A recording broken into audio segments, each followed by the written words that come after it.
Iya, pemirsa, babak baru reklamasi Teluk Jakarta dimulai, reklamasi Teluk Jakarta dilanjutkan. Dan dialog petang ini saya sudah bersama dengan Pak Pantas Nainggolan, anggota DPRD Provinsi DKI Jakarta dari fraksi PDIP. Apa kabar Pak Pantas? Kabar baik. Iya, bersama kami juga ada Mas Mustaqim Dahlan, Dewan Daerah Walhi DKI Jakarta. Mas Alan, terima kasih sudah bergabung bersama kami di Selamat malam, salam adil dan lestari. Siap. Dan saya ke Pak Pantas dulu, ini masih ada dua raperda yang belum disahkan apabila reklamasi Teluk Jakarta ini akan dilanjutkan. Ini nunggu proses apa lagi Pak Pantas? Ya, jadi sebenarnya ada dua perda yang sudah dibahas dari dulu, yaitu perda zonasi dan perda kawasan strategis pantai utara. Betul. Nah, kedua pembahasan ini sebenarnya sudah siap untuk masuk ke tahap paripurna. Namun terkendala karena adanya kasus hukum yang terjadi pada waktu tersebut. Sehingga karena terjadinya kasus tersebut, Dewan mengambil kebijakan menghentikan sementara proses pembahasan dua raperda tersebut. Nah, dan dua raperda ini sebenarnya ini adalah ada dua jenis raperda. Yang pertama adalah inisiatif dari pemerintah. Dan yang kedua inisiatif dari DPRD. Nah, kedua raperda ini sepenuhnya adalah inisiatif dari pemerintah daerah. Baik. Nah, dan kedua raperda ini juga menjadi kewajiban konstitusi DPRD untuk membuat peraturan daerahnya. Nah, karena dua peraturan dari daerah ini memang dilihat dari isinya memang harus diatur dengan peraturan daerah. Baik, ini masih akan diatur dan saya ke Mas Alan dulu. Saya mencatat dari persyaratan pengembang yang diminta KLH ada 11 titik yang katanya sudah dipenuhi. 14 tadinya. Oke, ada 14. Apakah kemudian masalah selesai begitu saja dan setelah ada raperda selesai disahkan reklamasi Teluk Jakarta bisa dilanjutkan? Ya, jadi begini. Yang pertama kita tahu bahwa kami mewakili dari Koalisi Selamatkan Teluk Jakarta, itu ada beberapa kawan-kawan diantara dan nelayan juga. Kita tahu bahwa reklamasi Teluk Jakarta ini adalah cacat hukum dari awalnya, gitu kan. Andai kan waktu itu tidak cacat hukum, ketika PLT Gubernur pada saat itu Basuki Cahayapurnama mengeluarkan izin pelaksana reklamasi, padahal izin pelaksana reklamasi itu adalah ada izin prinsip, kemudian ada izin lingkungan, kemudian ada AMDAL, kemudian ada perdanya. Nah, tapi ketika itu perdanya belum jadi, perdanya belum ada. Nah, kemudian izin pelaksana reklamasi tiba-tiba keluar. Nah, ini kan sudah cacat hukum dari awal. Maka kemudian menjadi polemik. Nah, ketika dinyatakan bahwa Pulau G, Pulau C dan D dan beberapa pulau lain itu dinyatakan bahwa tidak bisa dilanjutkan, maka saat itu ada keputusan bersama, yakni KLHK, kemudian Kementerian Kelautan, kemudian dibawahi oleh Menko Maritim saat itu menyatakan bahwa hasil investigasi kita menyatakan bahwa di situ ada kerusakan lingkungan. Nah, kerusakan lingkungan dilakukan adalah ketika lautnya diuruk. Ya, ini kita perspektif lingkungan dulu gitu, bahwa lautnya diuruk. Yang seharusnya kalau mau mereklamasi, ya daratannya ditambah gitu. Ini kan nyatanya lautnya yang diuruk. Nah, itu ketika melakukan perubahan bentang alam, ini sudah melakukan kerusakan.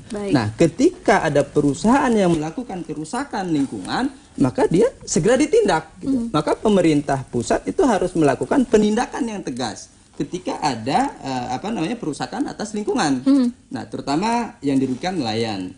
Nah, kemudian tadi kita lihat tayangan dari Pak Luhut, bahwa di situ dinyatakan ada PLN, ada Pertamina, ada perusahaan yang lain. Nah, dan perlu diingat di situ sepanjang 48 km di Teluk Jakarta itu ada manusianya. Bukan sekedar PLN, Pertamina dan perusahaan yang lain. Tapi di situ ada nelayan di Teluk Jakarta. Nah, ketika nelayan di Teluk Jakarta ini dikesampingkan, maka di saat itulah rakyat berteriak. Nah, mungkin itu gambaran sedikit dari perspektif lingkungan. Pak Pantas ini sebagai wakil rakyat begitu yang duduk di DPRD, ada banyak pro dan kontra sejak awal atas reklamasi Teluk Jakarta. Apakah ini juga menjadi bahan pertimbangan atau acuan sebelum mengesahkan raperda? Iya, jadi semua faktor-faktor yang disebutkan oleh Pak Alan tadi sebenarnya sudah kita coba untuk juga terlindungi di dalam kedua raperda tersebut. Dan kedua raperda ini seperti yang saya sampaikan tadi, ini adalah kewajiban konstitusional DPRD untuk mengatur melalui peraturan daerah. Oke. Nah, dan peraturan daerah yang akan kita rumuskan ini, yang akan kita lanjutkan kembali, sudah mencoba menampung semua itu. Dan termasuk juga menjawab tantangan-tantangan DKI Jakarta ke depan. Karena kita tidak bisa menghindari kenyataan bahwa ancaman banjir, ancaman rob, ancaman dan lain-lain semua itu harus ada tindakan strategis dari pemerintah untuk melindungi kawasan daratan Jakarta. Baik, berarti sudah ditampung semua ya? Iya, kita coba. Baik, kita akan kembali lanjutkan perbincangan pemirsa usai jeda. Tetaplah bersama kami di Ada Berita Petang. Segera kembali.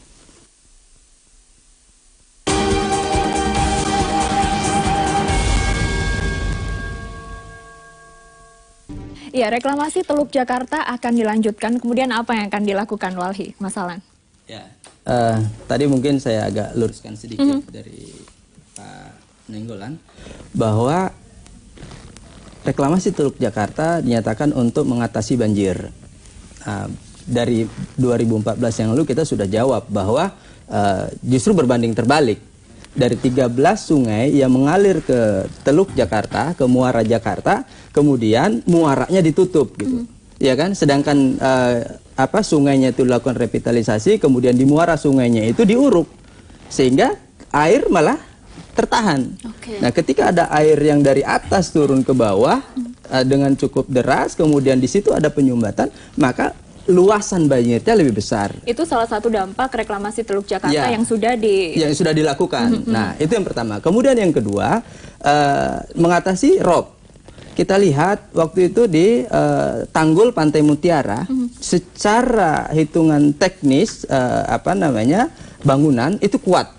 Tapi setelah adanya reklamasi di Pulau G dan di pulau-pulau yang lain, justru ada alur laut yang terhambat, sehingga arus laut dari tengah itu ini kena rep, ada tanggulan, sehingga hentakan arus dari tengah itu menghantam dinding daripada Tanggul Pantai Mutiara, dan itu patah dan itu banjir, gitu, banjir besar saat itu. Nah, jadi apa yang dikatakan kalau reklamasi Teluk Jakarta ini untuk mengatasi banjir, baik mengatasi banjir daratan maupun banjir rob, ini sudah terbantahkan. Baik, Pak Nainggolan, mungkin ini bisa jadi catatan atau pertimbangan ya. Saya pikir negara pasti akan memperhitungkan kepentingan semua aspek, termasuk kepentingan seluruh masyarakat. Baik. Dan segala keputusan-keputusan yang sudah diambil oleh pemerintah pusat, kami yakini, kami yakini sudah memperhatikan semua aspek-aspek tersebut. Dan oleh karena kami percaya bahwa pusat sudah mempertimbangkan semua aspek tersebut, dan itu memang diperuntukkan untuk kepentingan masyarakat seluruhnya, maka ya kita harus menjalankan apa yang menjadi tugas-tugas konstitusional kita. Iya, Pak Pantas, ini kan raperda belum disahkan. Ya, belum menjadi perda, masih raperda. Ini apabila pemerintahan yang baru, pemerintahan Anies Sandi menolak, apa yang akan dilakukan oleh DPRD? Iya, kalau seperti yang tadi saya katakan, menjadi bahasan? Seperti yang tadi saya katakan, bahwa ini adalah inisiatif dari pemerintah daerah. Pemerintah daerah sekarang. yang sah. Dan pemerintah daerah itu adalah satu kesatuan. Baik. Dari dulu sampai sekarang. Nah, memang ada periode-periodenya, tetapi pada prinsipnya dia adalah satu kesatuan. Nah, dan rancangan ini yang diajukan oleh eksekutif, wajib hukumnya bagi DPRD untuk membahas itu, dan bersama-sama dengan eksekutif kemudian memutuskan dan menetapkan raperda tersebut menjadi peraturan daerah. Dan kita seperti kita ketahui bersama bahwa begitu diputuskan ditetapkan raperda menjadi perda, itu kemudian masih harus mendapatkan rekomendasi lah kita katakan dari pemerintah pusat. Jadi perda ini masih akan dibawa lagi ke pemerintah pusat untuk dicek mana yang bisa, mana yang tidak. Prosesnya masih cukup panjang. Lalu apa yang akan dilakukan oleh Walhi melihat dinamika seperti ini? Jadi begini, negara kita ini kan negara hukum. Di mana negara hukum itu ya semua pihak itu harus taat dengan hukum.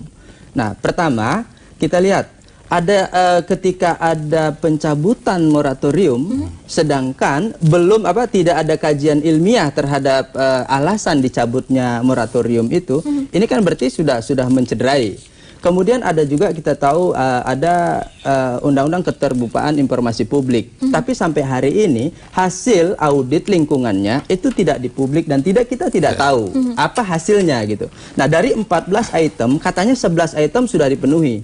Nah, yang sudah dipenuhi itu apa?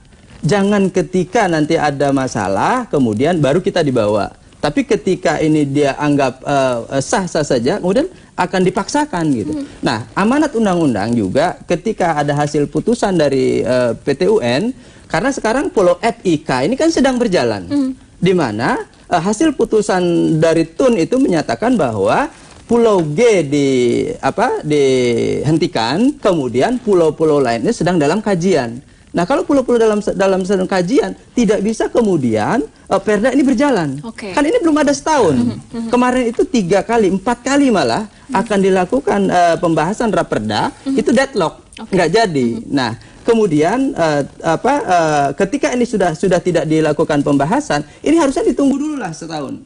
Kalau ini tiba-tiba dipaksakan lagi, ini udah yang ke-6 kali gitu. Baik. Sedikit saja, singkat saja tanggapannya. Iya, jadi kami percaya apa yang menjadi kompetensi pusat itu kami hormati.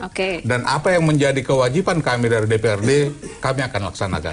Baik, terima kasih Pak Pantas. Sayang sekali waktu kita sudah habis. Mas Alan juga terima kasih sudah bergabung bersama kami di Ada Berita Petang.